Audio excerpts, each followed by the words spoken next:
అండి, welcome to MCB. ఈరోజు మనం టేస్టీ గోంగూర రొయ్యల కర్రీ ప్రిపేర్ చేసుకుందాం రండి. ఫస్ట్గా కడాయి పెట్టుకొని 3 నుంచి 4 స్పూన్ల వరకు ఆయిల్ వేసుకొని ఆయిల్ బాగా హీట్ అయిన తర్వాత 2 తరిగిన ఉల్లిపాయ ముక్కల్ని వేసుకోవాలి. 2 నిమిషాల పాటు మగ్గించిన తర్వాత 1/2 టీ స్పూన్ పసుపు వేసుకోవాలి.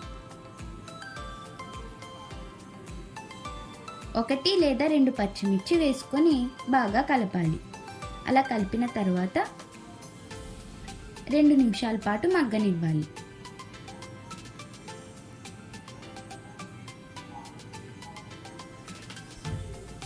రెండు నిమిషాలు బాగా మగ్గిన తర్వాత మూత తీసుకొని ముందుగా క్లీన్ చేసి ఉంచుకున్న రొయ్యల్ని అందులో యాడ్ చేయాలి. యాడ్ చేసిన తర్వాత ఒకసారి బాగా కలుపుకొని మీ రుచికి సరిపడినంత ఉప్పుని కలుపుకోవాలి.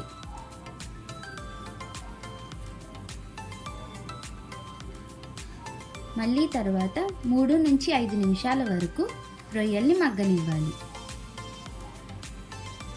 అవి బాగా మగ్గిన తర్వాత ముందుగా క్లీన్ చేసి ఉంచుకున్న ఒక కట్ట గోంగూర ఆకుల్ని అందులో యాడ్ చేయాలి. యాడ్ చేసిన తర్వాత ఒకసారి బాగా కలుపుకొని 2 నిమిషాలు మగ్గనివ్వాలి. 2 నిమిషాలు మగ్గిన తర్వాత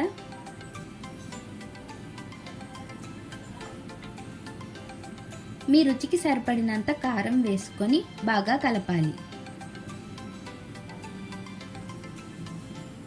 ఒక హాఫ్ గ్లాస్ వాటర్ వేసుకొని 5 నిమిషాల పాటు హై ఫ్లేమ్లో ఉడికించుకోవాలి. ఆ తర్వాత లో ఫ్లేమ్లో పెట్టుకొని ఒక 2 లేదా 3 నిమిషాలు ఉంచుకొని కూర దించుకోవాలి. ఎంతో టేస్టీ అయిన గోంగూర రొయ్యల curry ready. Please do subscribe to MCV channel for more content.